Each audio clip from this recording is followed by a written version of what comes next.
Yo, yo, yo, peace, family, word is bond. I'm on around tech. Shay. Let's get into it today.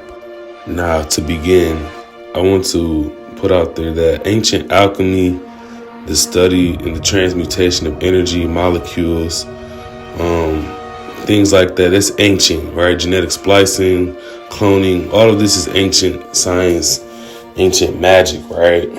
From the higher beings, from the higher realms. And the ethereal beings are genetic mutations, alterations, cloning. This is all ancient alchemy, right?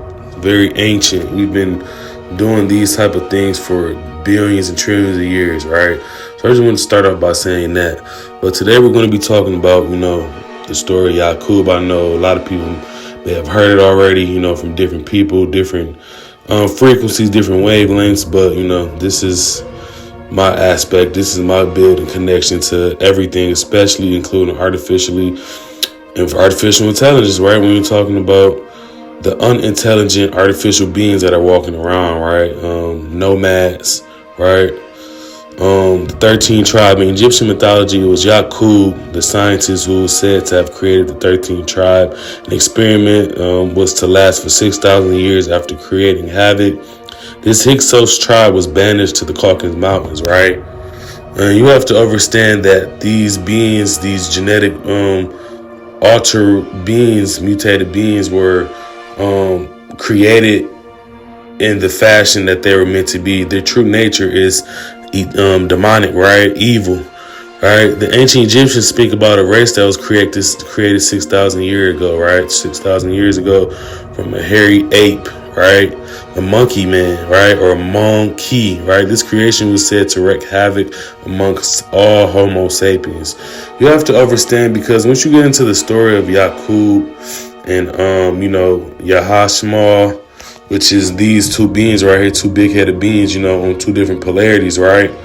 But it's all about magnetism, right? And Yakuq's story is deeper than what it seems to be, but it was also prophesized 8,080 years before it happened, right? From the 24 wise elders, right? Within the caverns of the earth, right? Hollow earth, right? Now you have to understand that the Amorite dynasty of Babylon was likely in origin to the southern Sumerians, right? When you're talking about the Ethiopian area, right? Northern Iraq, Arabian Peninsula, right? The Canaan, land of Canaan, right? Which, is also connected to Tamiri. But so in general, Yakuq, disliked dark-skinned people, and he had his reasons, right?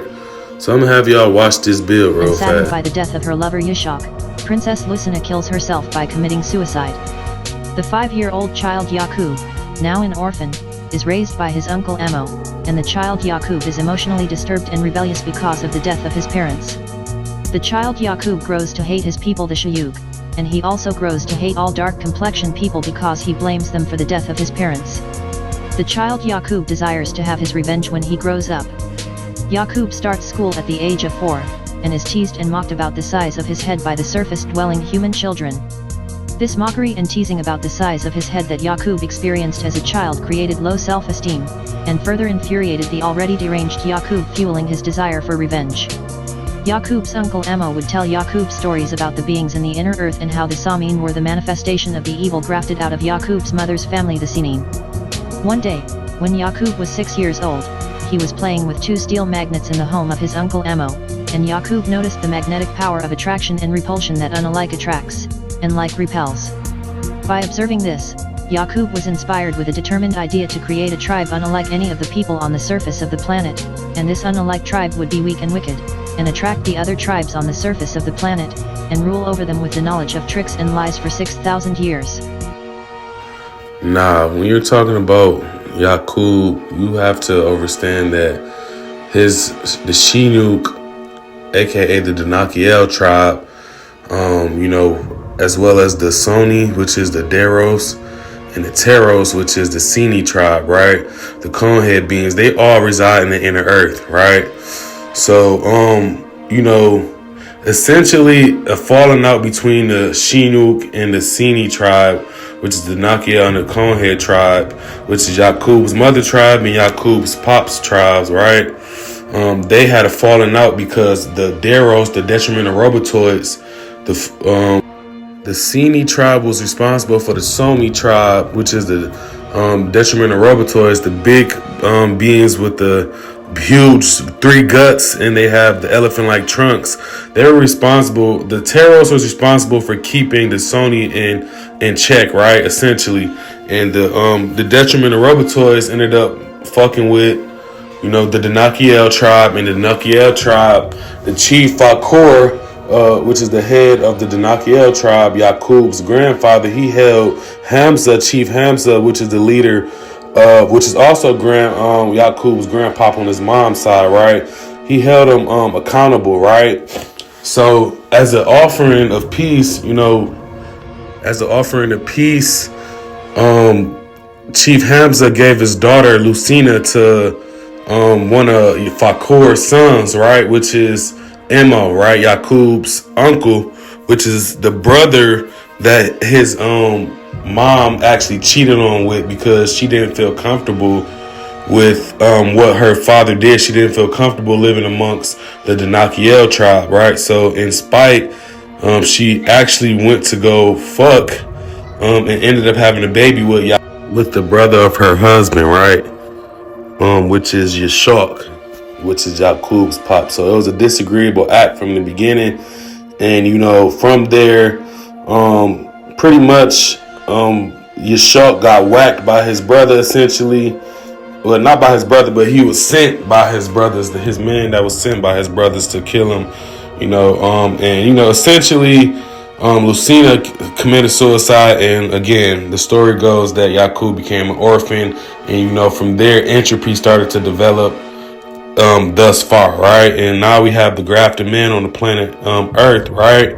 You have different tribes as well, different tribes of Amorites. The Hyksos dynasty is vast, right?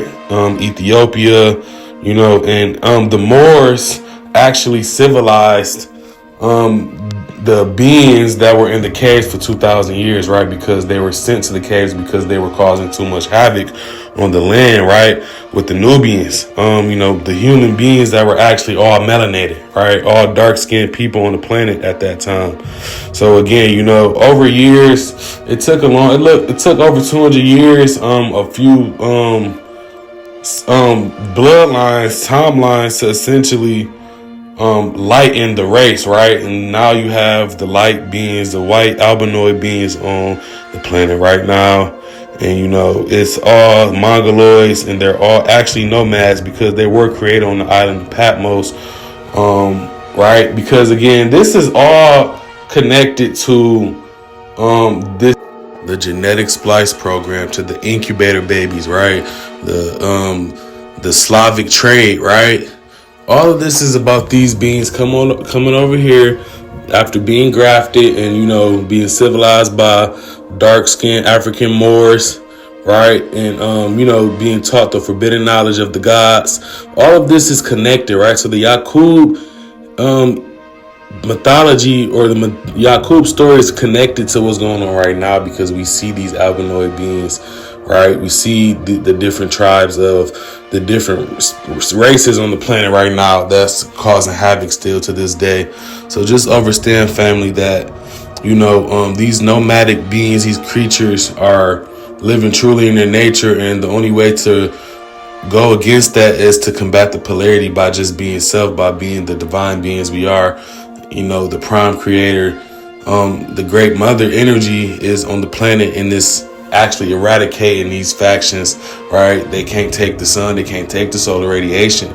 So let's keep, rising and understanding all these stories, doctrines are connected through a quantum convergence, a timeline convergence, right? Where everything is connected, because spiritually we are spirit having a human experience, right? So remember that, family. All these pantheons, dynasties, right, is all connected, right? And that's why we